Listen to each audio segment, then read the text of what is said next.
Up until this point, I was using fairly basic edit systems, but that was about to change as I was recommended by American Videogram to do a job on a Grass Valley timecode-based edit system through a company called Matchframe Video.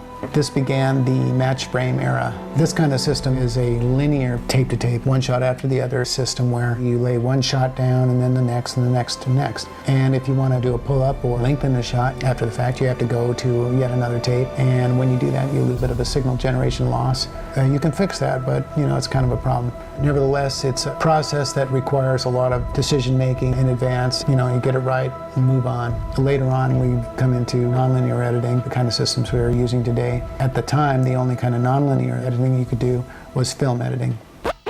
What am I going to do, Stace? We'll think of something. You're the smart one, remember? Oh, yeah. I'm real smart. All I know is that I've got to do something, and quick. Everything I just said I learned over time, but the first job was a lot of calls for advice. The second was this teen soap, and I was just starting to get the hang of the system. Tribes was my first pressure-packed broadcasting job, and I loved it. This was the break I needed, the jump in technology that was typical of higher-end systems based on timecode. Of course, this is all linear tape-to-tape through a switcher-type editing.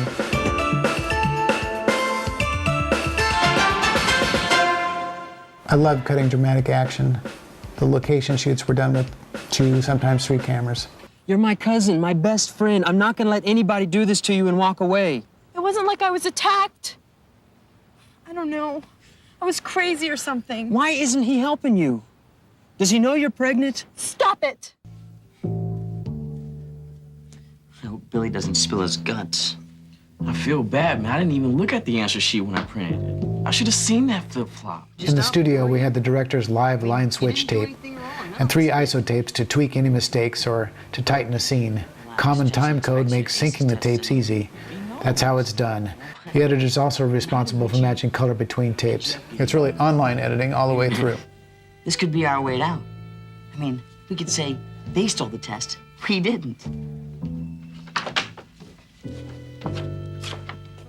Mr. Johnson.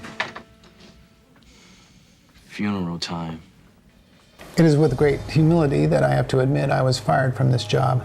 The executive producer was also the director, and he had a lot of pressure on him. And one day he came into the edit bay and had me change a scene that we'd already cut, basically. And I made a mistake. And I didn't realize it until after we started to play it back. And he got all ticked off and stormed out, and it took me about an hour to fix it. And as a result, I was fired by the end of the week.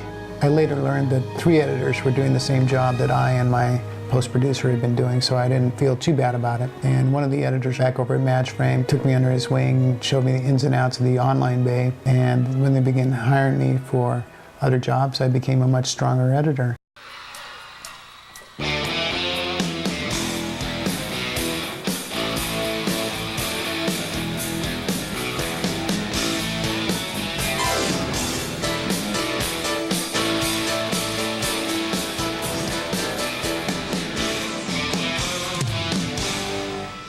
My favorite part of touring is the second when they turn the house lights out, because it's just, there's this tension, and the sound that the audience makes. And as soon as I hear that, then I forget how sick I am.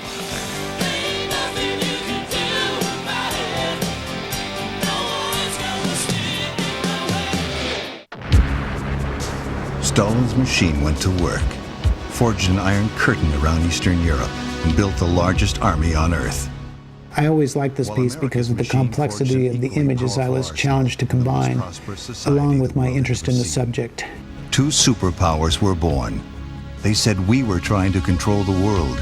We said they were engaging an international communist conspiracy. Another war was on, the Cold War. America is the greatest force that God has ever allowed to exist on his footstool. Communist conspiracy is a deliberate and predictable plan of action to subvert the world. And our fear of that conspiracy fueled the Cold War at home. Even if there are only 1 communist in the State Department, that would still be 1 communist too many. Hello again, everyone, and welcome to America's Backroads. I'm Don Jacks. In this half hour, we're going to take you from the mountains to the flatlands, From the invigorating wintry cold of the Rockies to the easy warmth of a balmy summer's day. And along the way, well, we're going to meet a Tennessee historian who considers his heritage a living thing. But first, the story behind the glitz of a vacation mecca. I had friends that came in the 1940s, and they were able to buy houses with lots for $8. All this and more, this time on America's Backroads.